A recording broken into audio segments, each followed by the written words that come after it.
Tôi muốn đi du học để có cơ hội tìm hiểu về một cái đất nước mà ai cũng muốn đến. Ở Việt Nam em đã tốt nghiệp rồi, lại có một công việc nữa, không lý do gì mình lại sang đây học lại từ đầu. Nhưng mà cuối cùng thì em vẫn quyết định sang đây.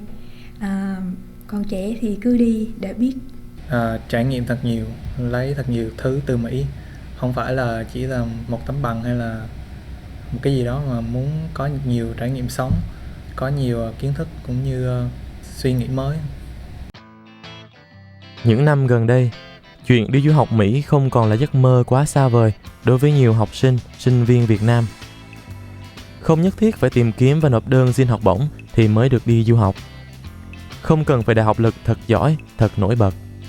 Ngày nay, chỉ cần đáp ứng được yêu cầu về tài chính của nhà trường Mỹ, các bậc phụ huynh có thể sẵn sàng đưa con em mình tới một chân trời mới, trải nghiệm cuộc sống, học tập nơi xứ cờ hoa một cách khá dễ dàng. Niên học 2013-2014, Tổ chức Giáo dục Quốc tế trụ sở tại Washington DC công bố rằng khoảng 880.000 du học sinh đến Mỹ đã tạo ra 340.000 việc làm và mang về cho nước này 26,8 tỷ USD. Khoản tiền này gấp đôi so với khoản thu năm 2003. Điều này chứng tỏ rằng với mục tiêu kinh tế, nước Mỹ những năm gần đây đã mở cửa, tạo điều kiện rất dễ dàng thu nhận du học sinh quốc tế. Thủ tục hồ sơ khá dễ dàng và được gia đình hỗ trợ tài chính. Nhiều em học sinh Việt Nam đã có may mắn sang Mỹ du học, ngay cả khi các em còn ở bậc trung học phổ thông. Cuối năm lớp 8 là em qua Mỹ chơi lần đầu tiên. Thì sau khi qua thì em rất là thích. Em cũng xin mẹ em là có thể cho em qua Mỹ học. Thì mẹ em cũng suy nghĩ khoảng gần 1 năm. Thì sau đó mẹ em ủng hộ là cuối năm lớp 9, khi đó cả gia đình em ủng hộ cho em qua Mỹ. Hết lớp 11 thì đi học. Gia đình Mai ủng hộ và có chuẩn bị ngay từ nhỏ. Nhà Mai có người đã từng đi nên là tự có kinh nghiệm.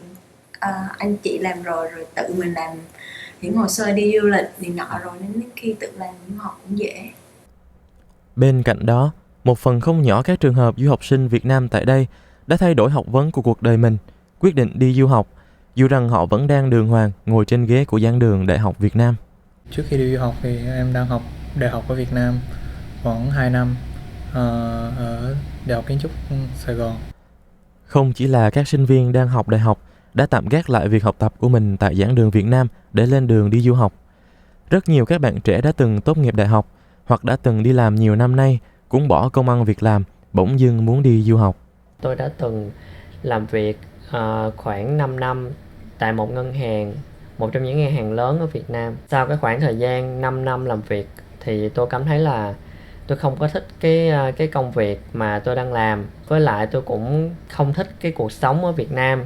Cho nên tôi muốn đi du học để có cơ hội tìm hiểu về một cái đất nước mà ai cũng muốn đến. Ở Việt Nam em đã tốt nghiệp trường Đại học HUTET, chuyên ngành quản trị marketing. Trong thời gian thực tập để lấy bằng tốt nghiệp, em đã có một thời gian làm trong một công ty dịch vụ thương mại. Lúc đầu em cũng chưa có ý nghĩ là mình sẽ sang này đi du học, nhưng ba em đã hướng em sang này vì bên này ba em có anh chị em có thể giúp đỡ em trong việc học. Như Quyên và nhiều trường hợp các sinh viên du học khác, họ đều có sự tham gia ủng hộ hoặc định hướng từ phía gia đình. Tuy nhiên, cũng có trường hợp những bạn du học sinh đã tự lựa chọn bước ngoặt này cho cuộc đời mình. Tại vì quyết định hầu hết là đều quyết định của em. Lúc đầu em nói với gia đình thì hầu như gia đình phản bác, không có đồng ý để em đi du học. Nhưng mà sau thì em cũng cố gắng thuyết phục nên ba mẹ cũng đồng ý theo thôi.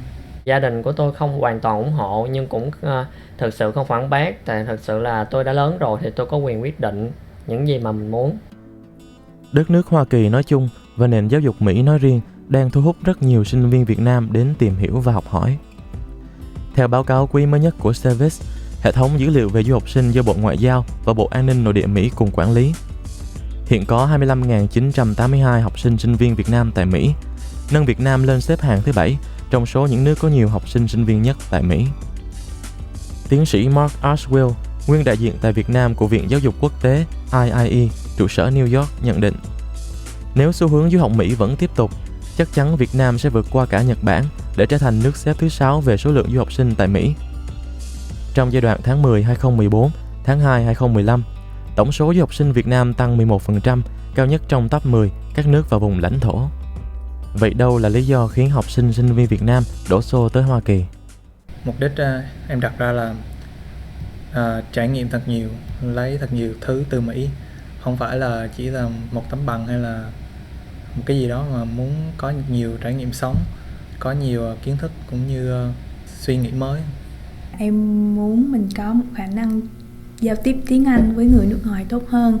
Em còn muốn tìm hiểu về nền văn hóa ở nước Mỹ khác với bên mình như thế nào, biết về nhiều nền văn hóa và đặc biệt là được kết bạn với nhiều người trên thế giới.